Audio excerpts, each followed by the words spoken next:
Bonjour et bienvenue dans le podcast pour donner du sens à votre vie et à votre travail. Aujourd'hui, on va voir l'étape sur le plan d'action. La semaine dernière, dans mon travail, j'avais une quantité très importante de mises à jour d'articles à faire. J'avais l'impression d'être en face d'une montagne et je ne savais pas par où commencer et comment m'y prendre pour faire toutes les mises à jour que j'avais à faire. J'avais les mises à jour à faire, j'avais les articles, fallait que je m'organise pour pouvoir le faire. Et j'ai passé une bonne partie de la semaine au début pour m'organiser. À chaque fois que j'ai quelque chose comme ça à faire, j'aime bien prendre une feuille et noter comment je fais, dans quel ordre, etc. pour me faire un petit processus pour pouvoir appliquer après sur toutes les modifications que je peux avoir à faire sur tous les articles. Et en fait, je me rends compte en y réfléchissant que cette méthode-là, je l'applique quasiment pour tout. Et c'est ce qu'on va voir, je vais vous expliquer un peu plus en détail dans cet épisode, tout ça. En réfléchissant à mon année 2023-2022, c'est aussi une des leçons que j'ai apprises. J'ai l'impression d'avoir passé mon année à m'organiser. Et donc c'est important de s'organiser, après c'est important d'appliquer ce qu'on a prévu, de faire ce qu'on a prévu, mais en fait, à chaque fois que j'avais quelque chose comme ça à faire, et à chaque fois avec ma femme on le fait régulièrement, on s'organise pour pouvoir voir qu'est-ce qu'on fait, comment, etc. Et une fois qu'on est organisé, en fait, on n'a pas à réfléchir, on a juste à appliquer. Et c'est peut-être là une difficulté, mais en tout cas, c'est vraiment important de prendre le temps, en tout cas, moi, je me rends compte chaque jour, de prendre le temps de s'organiser pour ensuite appliquer ce qu'on a prévu. Donc finalement, l'objectif, c'est le but qu'on veut atteindre. Avant de définir un plan d'action, il faut évidemment avoir défini un objectif. Pour ça, je vous invite à voir la vidéo de la semaine dernière. Et le plan d'action va être l'itinéraire, va être le processus, va être comment vous allez faire. Ça va être la carte finalement. Si vous avez un voyage à faire, vous avez une destination, c'est très bien. Et après, vous allez décomposer votre voyage en différentes étapes pour atteindre votre destination. Et c'est pareil avec un plan d'action. Et donc finalement, l'objectif, il doit être suffisamment ambitieux pour vous donner envie d'avancer, mais pas trop pour pas vous paralyser. Et dans le cas où il est assez conséquent, c'est important de bien s'organiser pour pouvoir faire ce qu'il faut pour l'atteindre. Et la deuxième chose importante avant de commencer, c'est de se dire que, en fait, dans tous les cas, un objectif personnel ou dans tous les cas, que vous l'atteigniez ou non, vous aurez appris plein de choses sur le chemin. Et ça, c'est important d'en avoir conscience parce qu'on peut avoir plein de rêves, plein d'objectifs très grands et parfois, on va pas forcément les atteindre, on va peut-être atteindre autre chose qui sera finalement peut-être mieux que ce qu'on avait prévu. Mais dans tous les cas, c'est important, au minimum, vous apprenez des choses dans ce que vous faites. Que ce soit votre travail ou un projet personnel ou un projet familial, c'est quelque chose d'important si vous avez besoin finalement d'être stimulé intellectuellement. Donc si vous avez suivi les dernières vidéos, vous avez actuellement déjà défini votre objectif, commencé à réfléchir à un plan d'action et vous savez pas trop comment vous y prendre pour avancer. Si vous avez des difficultés pour suivre votre plan d'action, si vous vous sentez perdu comme moi quand j'avais mon travail à faire la semaine dernière, c'est pas grave, c'est normal, ça arrive à tout le monde et ce qui est important, c'est de pas rester dans cet état-là, de pas rester coincé là, mais de faire en sorte de trouver des moyens d'avancer. Et finalement, quand on est dans une situation comme ça, il y a plusieurs possibilités. La première, c'est d'abandonner. Et finalement, si vous abandonnez quel que soit l'objectif, vous êtes sûr de pas y arriver. Si vous arrêtez d'essayer, vous mettez un terme au chemin et vous arrêtez, route barrée, vous arrêtez ce chemin-là et vous en prenez un autre. Donc vous atteindrez forcément pas cet objectif-là. Donc tant que vous arrêtez pas de travailler sur un objectif, vous n'avez pas perdu. Vous continuez à progresser. C'est comme quand vous achetez des actions en bourse, tant que vous les avez pas vendues, vous n'avez pas, entre guillemets, perdu d'argent. C'est au moment où vous allez vendre, prendre la décision de vendre ou d'en racheter d'autres, que vous allez gagner ou perdre de l'argent. Tant que vous l'avez pas fait, l'argent est investi et ça bouge comme la vie bouge au fur et à mesure du temps. Tant que vous travaillez sur un objectif, vous vous rapprochez progressivement de sa réalisation. Quels pourraient être les autres problèmes qu'on peut rencontrer quand on veut atteindre un objectif? La première chose, j'en ai un tout petit peu, je l'ai sous-entendu plusieurs fois déjà, mais c'est de se dire que c'est de remettre en question ce que vous avez prévu. À chaque fois que je me suis organisé, très souvent, ça arrive de remettre en question les choses, mais si vous passez votre temps à remettre en question ce que vous avez prévu, en fait, vous remettez en question en permanence le plan sans avoir rien appris de ce que vous aviez imaginé comme plan et donc vous tournez en rond. Quand vous avez un objectif, quand vous avez fait votre plan, c'est important de commencer à le faire et à appliquer ce que vous avez prévu, même si vous vous trompez complètement, c'est pas grave, parce que dans tous les cas, vous aurez appris des choses. Et le plan d'après, vous allez l'affiner au fur et à mesure et vous allez forcément injecter dans votre plan suivant l'expérience que vous avez acquise. Et donc ça, c'est hyper important pour progresser et améliorer vos plans petit à petit. Et en complément, un point hyper important, si vous doutez d'un objectif, de ce que vous faites, ce n'est surtout pas le moment de remettre en question votre plan. Parce que si vous doutez, ça veut dire que vous y croyez plus trop, qu'il y a un moment de flottement, etc. Ça arrive tout le temps, à tout le monde. C'est là qu'il y a besoin d'être entouré pour rebondir et pour continuer. Mais si vous doutez, ne changez strictement rien à ce que vous faites, parce que c'est là où on fait des erreurs, parce qu'on est en train de douter et on sait plus où est-ce qu'on veut aller. Et donc c'est surtout pas là qu'il faut prendre de décision, quelle qu'elle soit, parce que en fait c'est le meilleur moyen de se planter encore plus. On m'avait beaucoup dit une phrase, on ne prend pas de décision dans la tempête, et c'est exactement ça. Si vous êtes dans un moment de mouvement un peu embrouillé, etc., restez sur la même ligne et vous aurez toujours le temps de prendre des décisions quand vous serez sorti de la tempête. Mais en tout cas, quand vous êtes dedans, ne changez pas de projet, de direction, remettez pas tout en question parce que ce n'est pas le bon moment pour prendre des décisions.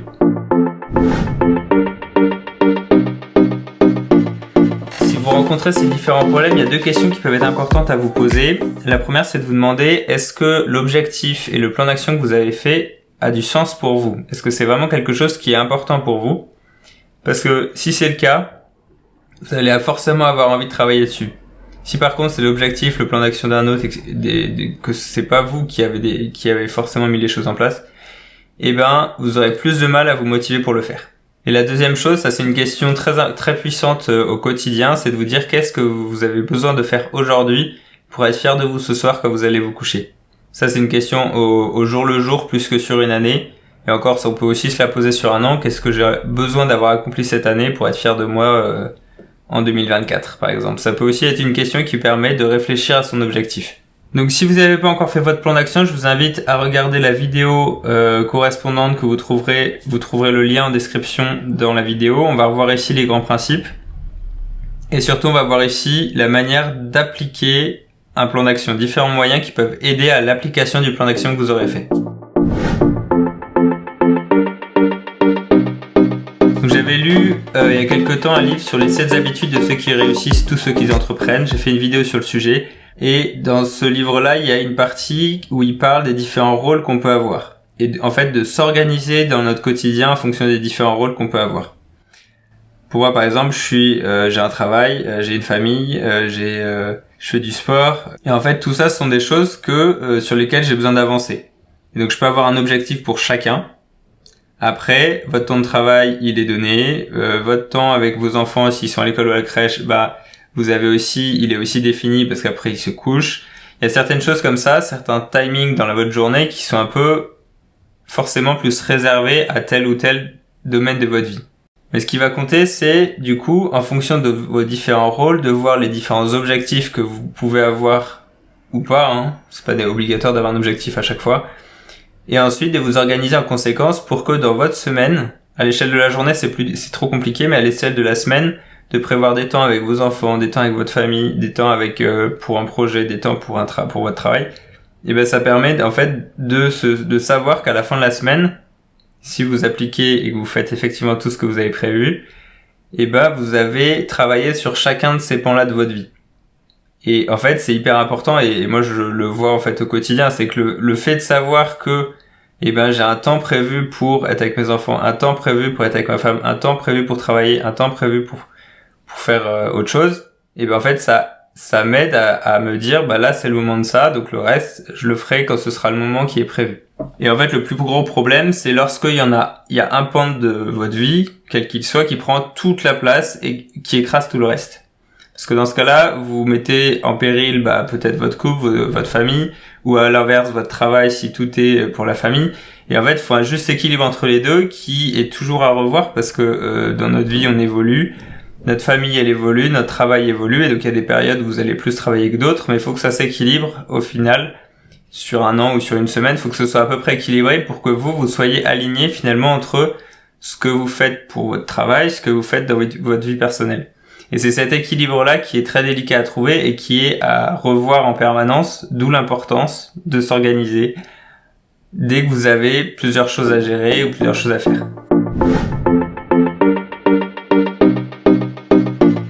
Pour résumer un peu ce que je viens de vous dire, c'est qu'un bon plan d'action va être celui qui vous permet de travailler sur ces différents points de votre vie et que vous arrivez à appliquer. Ça paraît bête, mais en fait, un plan d'action très joli sur le papier, c'est très bien, mais en fait, si c'est infaisable au vu de vos responsabilités, de vos engagements, bah ça sert à rien de faire un plan d'action. Depuis le début de l'année, c'est ce que je fais maintenant, c'est que je me donne des objectifs peut-être un tout petit peu moins ambitieux, mais que je vais être plus sûr d'atteindre. Et une fois que j'ai pris l'habitude de ça, bah, je vais augmenter un petit peu. Et je cours 2 fois par semaine, et pour l'instant, je fais 5 km, et mon but, c'est de tenir ça dans le quotidien et dans la régularité, plutôt que de faire beaucoup d'un coup et après tout arrêter. Je préfère me donner ça et le faire.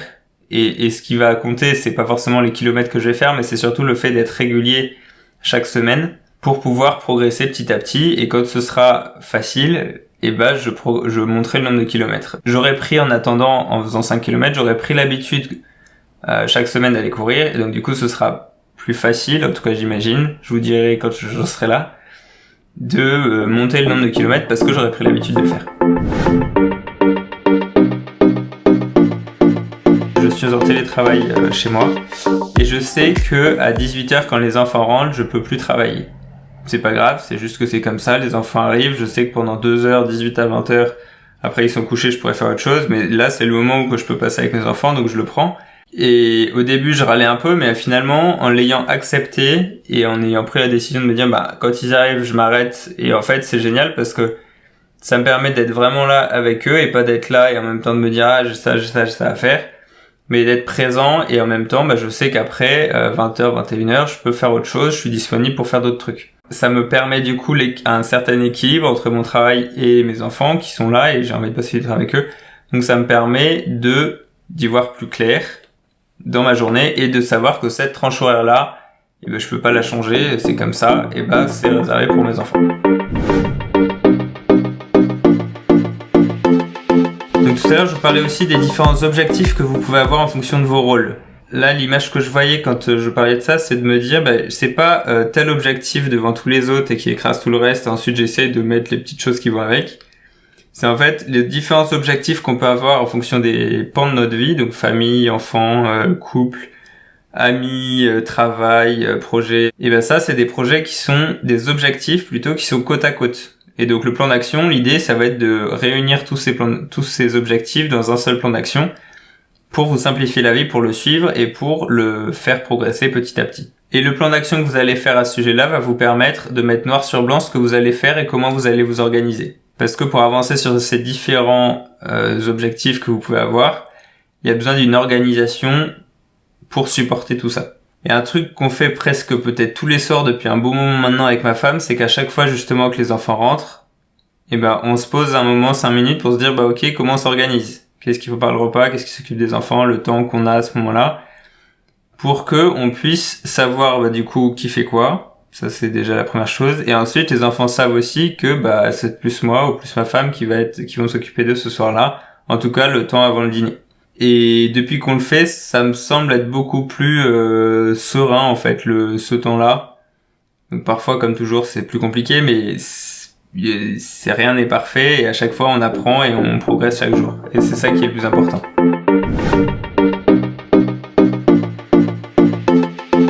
Et le dernier point que j'ai déjà un petit peu mentionné, c'est de s'entourer. C'est pas évident de trouver des gens qui sont dans le même cas que vous, qui travaillent sur les mêmes projets ou qui ont les mêmes styles de vie, etc.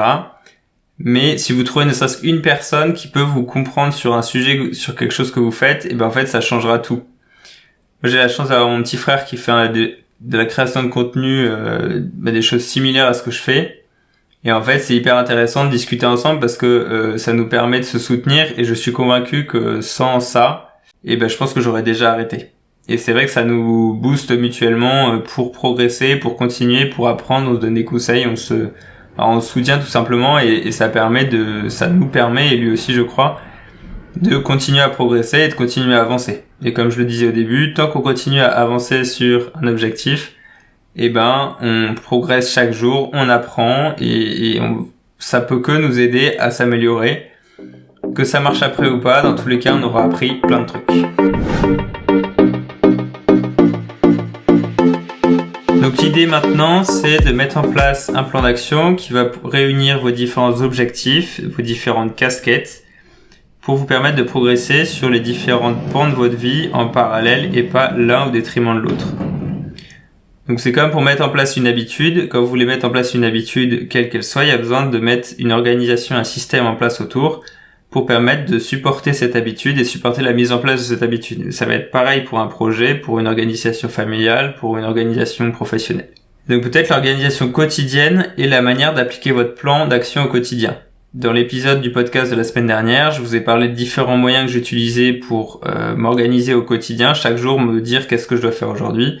Je vous invite à écouter l'épisode, il y a 5-6 moyens très concrets qui vous permettront de vous aider. J'en ai parlé de 2 ou 3, en tout cas jusqu'à présent dans ce podcast. Vous devez avoir un plan d'action qui permet de supporter vos différentes casquettes et d'appliquer et de travailler sur vos différentes casquettes en parallèle.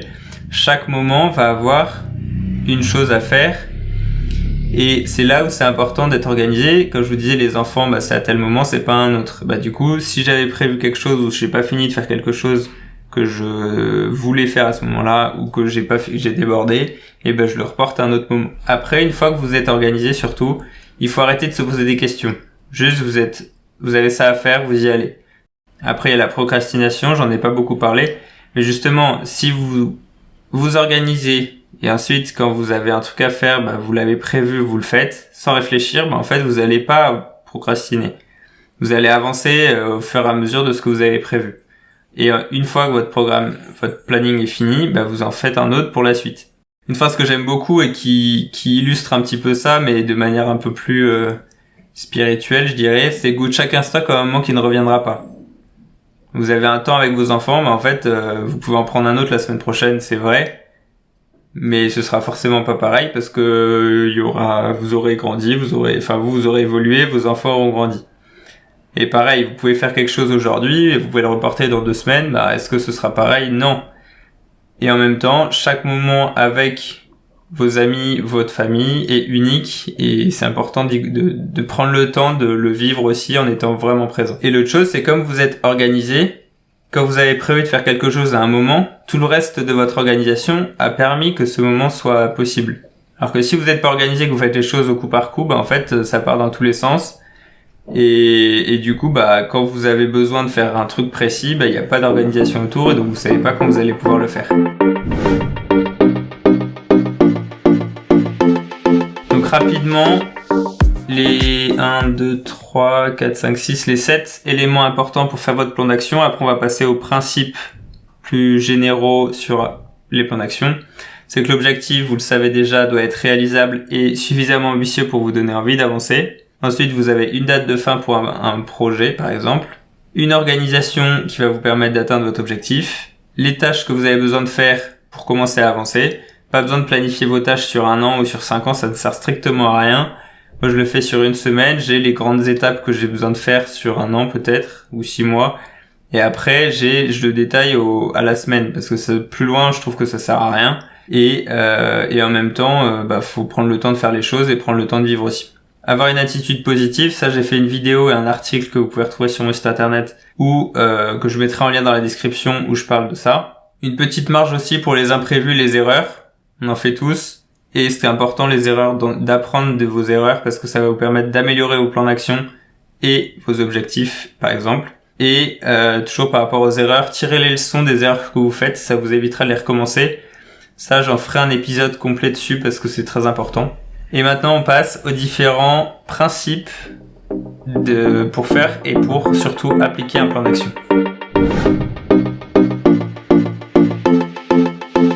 Votre plan d'action, je l'ai un petit peu dit au début, il a besoin d'être simple, clair et détaillé. Un plan d'action trop compliqué, on finit par arrêter de le faire juste parce qu'on n'arrive pas à s'y retrouver. Plus c'est simple, mieux c'est, parce que le but c'est pas de passer des heures et des heures sur votre plan d'action, c'est de faire un plan d'action pour être organisé, pour savoir ce qu'on a à faire, et après y aller. Commencez à le faire parce que c'est ça qui va vous montrer si vous avez vu juste dans votre plan d'action ou non, et pouvoir l'adapter ensuite et l'améliorer. Ensuite, croire en vous et en ce que vous faites et en votre plan d'action. C'est vous qui l'avez créé, votre plan d'action, donc croyez-y. Après, votre expérience va vous aider aussi à l'affiner et à le peaufiner. Si vous avez vu trop grand, c'est pas grave, vous allez juste mettre plus de temps à le faire. Et si vous avez vu trop petit, au moins vous atteindrez votre objectif et vous pourrez augmenter la barre comme j'en parlais tout à l'heure. Plus vous allez vous organiser de cette manière-là et faire des plans d'action que vous allez appliquer, c'est surtout la partie appliquer qui est très importante, plus vous allez apprendre sur vous-même et plus vous allez apprendre aussi plus vous allez améliorer plutôt la qualité de vos plans d'action. Si vous fixez des choses trop ambitieuses, en fait vous allez être découragé et pas le faire. Et je l'ai dit juste avant, et si c'est pas assez, ce sera pas assez. Vous allez atteindre trop vite vos objectifs, ce qui va vous permettre, au fur et à mesure des plans d'action que vous allez faire, pouvoir affiner petit à petit vos objectifs à travers votre plan d'action. Donc affiner vos objectifs effectivement, mais surtout affiner la manière dont vous allez atteindre vos objectifs. Ensuite, un plan d'action, il est fait pour bouger.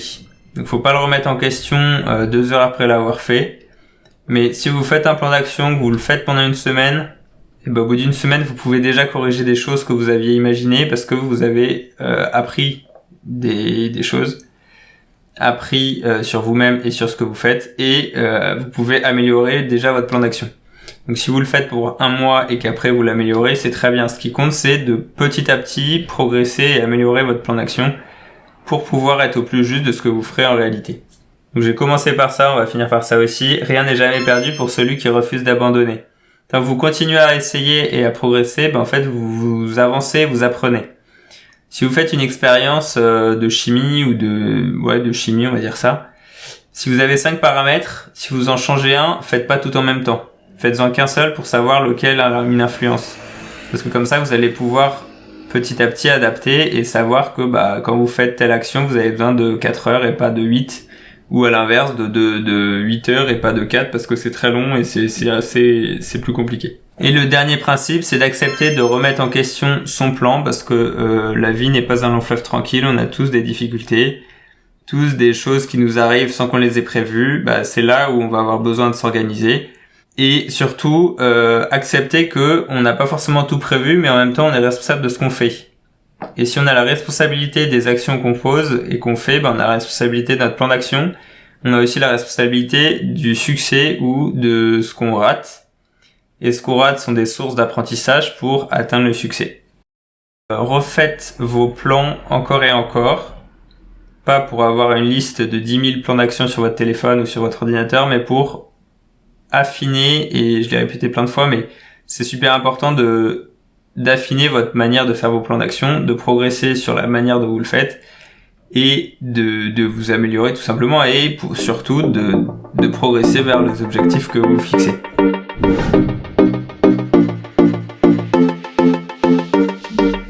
Et donc finalement, un objectif, c'est là où vous voulez aller. Ensuite, vous avez besoin d'avoir les grandes étapes que vous allez avoir besoin de franchir. Et ensuite, vous avez besoin d'une organisation quotidienne pour déployer votre stratégie au jour le jour. Donc finalement, une fois que vous avez un objectif et que vous avez fait votre plan d'action, ce qui va être très important, c'est d'appliquer votre plan d'action sans vous poser de questions pour l'éprouver face à ce que vous allez réellement faire et apprendre pour progresser, pour affiner votre plan d'action la fois suivante. Le faites pas sur 3 ou 5 ans, ça sert à rien. Faites un objectif à 1 an et ensuite voyez quelles sont les actions que vous allez pouvoir faire au jour le jour en fonction de vos différentes casquettes, vos différents rôles, vos différentes responsabilités, le temps que vous avez, que vous pouvez allouer à vos différents projets. Et évidemment, ça j'en ai pas parlé du tout, mais c'est un élément important. Les différentes casquettes, elles vont aussi refléter vos valeurs. Vous avez plusieurs casquettes, et en fait, il y en a qui vont être plus importantes que d'autres, mais il y en a pas une qui est au détriment des autres. C'est tout ce que je disais sur les différents objectifs qu'on peut avoir. Voilà pour cet épisode sur comment appliquer votre plan d'action. Maintenant, si vous l'avez pas déjà fait, faites votre plan d'action et commencez son application dès aujourd'hui par une première action toute simple qui est la première action pour moi de n'importe quelle idée ou projet que vous pouvez avoir, c'est de faire des recherches sur Internet. Ou avec ChatGPT maintenant, vous pouvez chercher plein de choses, poser une question et continuer à poser des questions pour avoir plus de détails sur ce qui vous intéresse. La semaine prochaine, on verra comment prendre des décisions parce que après avoir fixé un objectif, après avoir fait un plan d'action, il faut prendre la décision de l'appliquer et c'est ce qu'on verra la prochaine fois. Abonnez-vous là où vous regardez cet épisode ou vous écoutez cet épisode. Vous retrouvez cet épisode sur toutes les plateformes de podcast et laissez une note et un commentaire sur Apple Podcast ou Spotify, ça fait toujours plaisir. Bonne journée, soyez libres et proactifs. Ciao.